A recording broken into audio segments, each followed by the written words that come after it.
Good morning વિદ્યાર્થી મિત્રો. અગાઉના ચેપ્ટરની અંદર તમે ઘન પદાર્થના સ્વરૂપો, સ્ફટિકમય ઘન પદાર્થ, અસ્ફટિકમય, તદુપરાંત તેના કેટલાક પ્રકારો વિશે જોઈને આવ્યા. હવે આ ચેપ્ટરની અંદર જેમ જેમ ચેપ્ટર આગળ વધશે તેમ તેમ તમારે વિચારવાની ક્ષમતા અથવા તો એને વિઝ્યુલાઇઝેશન પાવર તમારે વધારતા રહેવું પડશે. કેમ? કારણ કે એનું એક કારણ છે. આપણે કોઈ બી ડાયાગ્રામ પેજ ઉપર ડ્રો કરવો હોય તો એ દ્વિપરિમાણીય રીતે આપણે દોરી શકીએ. એટલે કે એની અંદર આપણે લંબાઈ અને પહોળાઈ આપણે દર્શાવી શકીએ. પણ એ જ વસ્તુને ત્રિપરિમાણમાં દર્શાવવું હોય તો આપણે આકૃતિ દોરવી ખૂબ જ અઘરી થઈ જાય. એટલે એવી આકૃતિઓ માટે આપણે ચોક્કસ એક ઇમેજિનેશન પાવર તમારે વધારવો જ પડશે. કારણ કે હવે આ ચેપ્ટરની અંદર આપણે સ્ફટિક લેટિસ, એના પછી એકમ કોષ અને જ્યારે એના પ્રકારો વિશે આપણે સમજીશું ત્યારે પ્રકારોને આપણે ત્રિપરિમાણીય દિશાની અંદર એની અંદર ગોળા ક્યાં ક્યાં ગોઠવાયેલા હોય છે એ બધા વિશે આપણે ચર્ચા કરીશું. અત્યારે તો તમને સામાન્ય રીતે સ્ફટિક લેટિસની અંદર કેટલીક માહિતી આપી છે, એ ફક્ત સમજવા પૂરતું છે. જનરલી એક્ઝામની અંદર એમાંથી કોઈ ક્વેશ્ચન આન્સર્સ પૂછાતા નથી. પરંતુ જો નાના નાના પોઈન્ટ તમે સમજીને આગળ વધશો આ ચેપ્ટરમાં તો આ ચેપ્ટરની અંદર તમને એ પોઈન્ટ્સ વધારે સારી રીતે ક્લિયર કરવા માટે ઉપયોગી થશે. તો હવે જોઈએ આપણે સ્ફટિક લેટિસની લાક્ષણિકતાઓ. તો કે સ્ફટિક લેટિસની લાક્ષણિકતાઓ શું છે? તો હંમેશા યાદ રાખવાનું કે સ્ફટિક લેટિસની અંદર પ્રત્યેક બિંદુને લેટિસ બિંદુ અથવા તો લેટિસ સ્થાન કહેવાય. પાછળ જેમ જેમ આકૃતિ આવશે એમને હું તમને ફરીથી આ પોઈન્ટ ત્યાં રિપીટ કરાવીશ. ફરીથી લેટિસ ઉપર તમે જે બી પ્રત્યેક બિંદુ છે એ પ્રત્યેક બિંદુને લેટિસ બિંદુ કહેવાય અથવા તો લેટિસ સ્થાન કહેવાય. બીજી વસ્તુ કે સ્ફટિક લેટિસનું પ્રત્યેક બિંદુ એક ઘટક કણ દર્શાવે. હવે આ ઘટક કણ શું હોઈ શકે? તો કે તમે એ જગ્યાએ પરમાણુ બી દર્શાવી શકો, અણુ પણ દર્શાવી શકો કે આયન પણ દર્શાવી શકો. રાઈટ? એટલે એક જે બિંદુ છે લેટિસ બિંદુ એ પરમાણુ, અણુ કે આયન દર્શાવી શકાય. અને આ જે લેટિસ બિંદુને તમે જોડતા જાઓ એક સીધી લીટીની અંદર તો એનો એક ભૌમિતિક આકાર બને. એટલે લખ્યું છે લેટિસનો ભૌમિતિક આકાર વ્યક્ત કરવા માટે લેટિસ બિંદુઓને સીધી લીટીઓથી જોડવામાં આવે છે. એટલે જો તમે એને જોડો તો એમાંથી શું બને? તો એક ભૌમિતિક આકારની રચના થાય. તેની લાક્ષણિકતાઓ છે. રાઈટ? તો 3 લાક્ષણિકતાઓ જોઈ. જેમ કે પ્રત્યેક બિંદુને લેટિસ બિંદુ કહેવાય, પ્રત્યેક બિંદુ કોઈ પરમાણુ, અણુ કે આયન દર્શાવે અને ભૌમિતિક આકાર વ્યક્ત કરવા તેમને સીધી લીટીથી જોડવામાં આવે. આ 3 સ્ફટિક લેટિસની લાક્ષણિકતાઓ જોઈ. હવે આપણે આવો એક બીજો નાનો વર્ડ મોટિફ અને અવકાશ લેટિસ વિશે માહિતી મેળવીએ.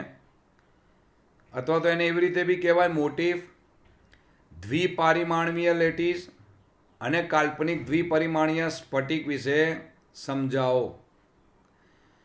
તો અહીંયા આપણે સમજતા પહેલાં એક એક્ઝામ્પલ લઈએ. સમજો કે આપણા ઘરની અંદર જે ફ્લોર છે અથવા ભોંયતળિયું છે એની ઉપર આપણે ટાઇલ્સ લગાડવાની છે. હવે તમને ખ્યાલ છે કે હવે ટાઇલ્સ લગાડવા માટે એમની એક ચોક્કસ ભાત એટલે કે એક પેટર્ન તમારે નક્કી કરવામાં આવે. એ ચોક્કસ પેટર્ન પ્રમાણે, પુનરાવર્તિત પેટર્ન પ્રમાણે તમારે ટાઇલ્સ લગાડવાના છે. હવે ટાઇલ્સ લગાડ્યા પછી બધા જ ટાઇલ્સ ઉપર કોઈક જગ્યાએ, એટલે કે ટાઇલ્સની પહેલાં ટાઇલ્સમાં તમે જ્યાં કોઈ બિંદુ કે ક્યાંક નિશાની કરી હોય એ જ તમારે નિશાની બીજા ટાઇલ્સમાં કરવાની, એ જ નિશાની ત્રીજા ટાઇલ્સમાં કરવાની, એ જ નિશાની ચોથા ટાઇલ્સમાં કરવાની. એટલે બધા ટાઇલ્સની અંદર ચોક્કસ જગ્યાએ એક નિશાની કરો. ધારો કે આપણે એના મધ્યમાં એક નિશાની કરીએ છીએ, બરાબર, ટાઇલ્સની મધ્યમાં. હવે માત્ર ને માત્ર ટાઇલ્સને ના જોતા આપણે જે નિશાની કરીને એને જ ખાલી આપણે જોઈએ તો આપણને શું મળે? તો કે એક આખા બિંદુઓનો સમૂહ મળે. તમને શું મળશે? આખા બિંદુઓનો એક સમૂહ મળશે, રાઈટ. આ બિંદુઓનો સમૂહ એક ઢાંચો છે કે જેની ઉપર આપણે જે ટાઇલ્સ લગાડીએ ને તો એક ભાત એટલે એક ચિત્ર આપણે વિકસાવી શકીએ. અને આ ઢાંચો જે છે એને અવકાશ લેટીસ કહેવાય છે. તમને જો બરાબર ખ્યાલ ના આવે તો આપણે એને આકૃતિથી સમજીએ છીએ હમણાં. એટલે ફરીથી આપણે શું ધ્યાન રાખવાનું? ટાઇલ્સ લગાડવાની, બધા ટાઇલ્સની મધ્યમાં એક બિંદુ લગાડવાનું, એક નિશાની મૂકવાની.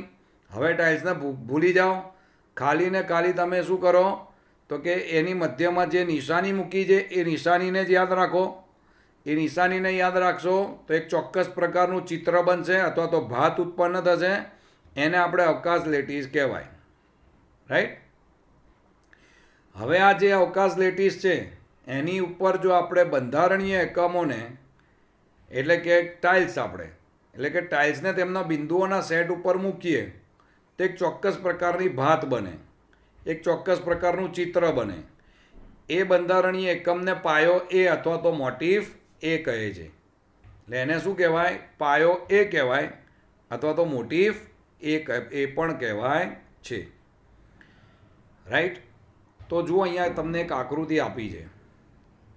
આ આકૃતિની અંદર તમને દર્શાવ્યું છે કે જેમ કે અહીંયા આગળ લખ્યું છે સ્ફટિકની રચના કરવા માટે મોટિફ. મોટિફ એટલે તમારે એવું ધ્યાન રાખવાનું કે જે બિંદુઓને જોડતા એટલે કે એના ઉપર આપણે ટાઇલ્સ મૂકીએ તો જે ઉત્પન્ન થાય એને મોટિફ કહેવાય. એ આ હવે જો આની અંદર એક ટાઇલ્સ છે, આ આકૃતિમાં ટાઇલ્સની મધ્યમાં તમે જે બિંદુ મૂકો એને એ લોકોએ શું કીધું? લેટીસ બિંદુ, અવકાશ લેટીસ. અવકાશ લેટીસ એટલે આ દરેક બિંદુ છે એ દરેક બિંદુ જેમ કે આ ટાઇલ્સ છે, બરાબર, એ ટાઇલ્સના મધ્યની અંદર મૂકેલું છે, રાઈટ. તો એ રીતે આપણે વિચારીએ તો આપણને ટાઇલ્સને ધ્યાનમાં નહીં લેવાના પણ આ ખાલી બિંદુઓને ધ્યાનમાં લેવાના.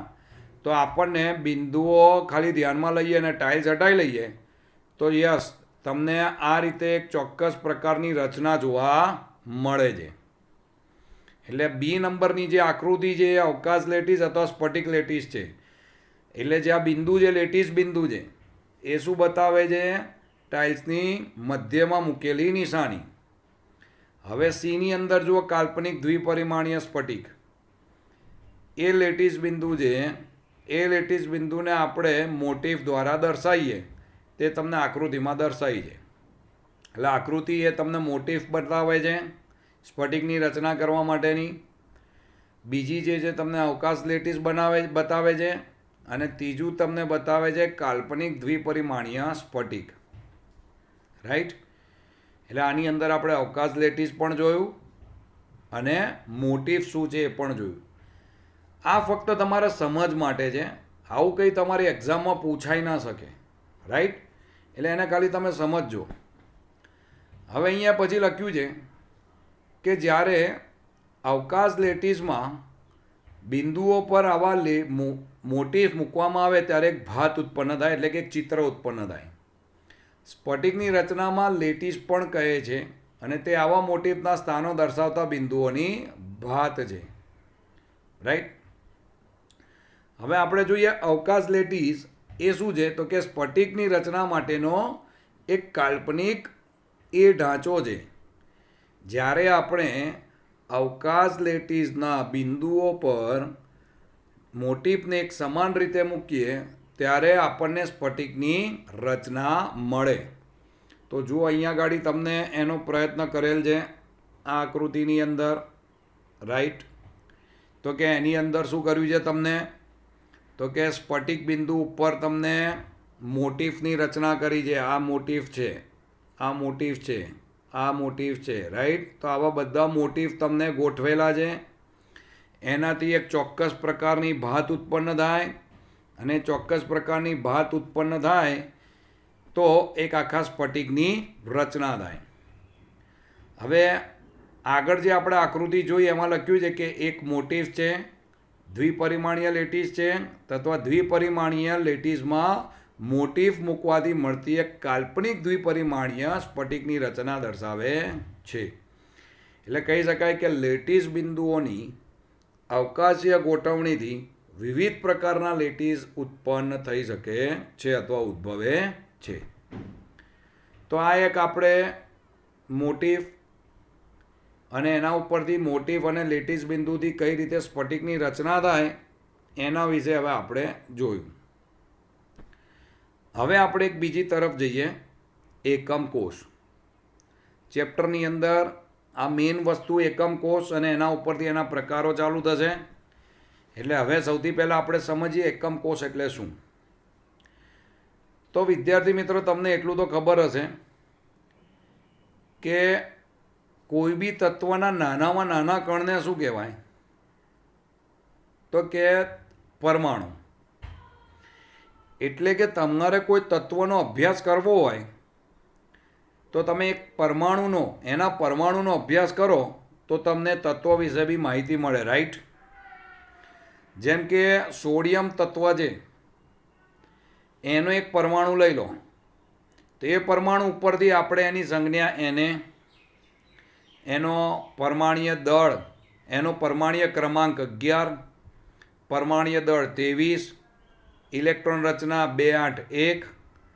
તો એ સોડિયમ પરમાણુ માટે આપણને ખબર પડે. તો તમારે એના માટે આખા સોડિયમ તત્વની જરૂર નથી, પણ એનામાં નાનો કણ એટલે કે પરમાણુ એનો અભ્યાસ કરો તો આખા સોડિયમ તત્વનો અભ્યાસ તમને માલુમ પડે. તો ઘન પદાર્થ માટે પણ આવું જ કંઈક. તો એકમ કોષ શું છે, તો સમજો, સ્ફટિકને નાના નાના ભાગમાં વિભાજિત કરો, કરતા જ જાઓ.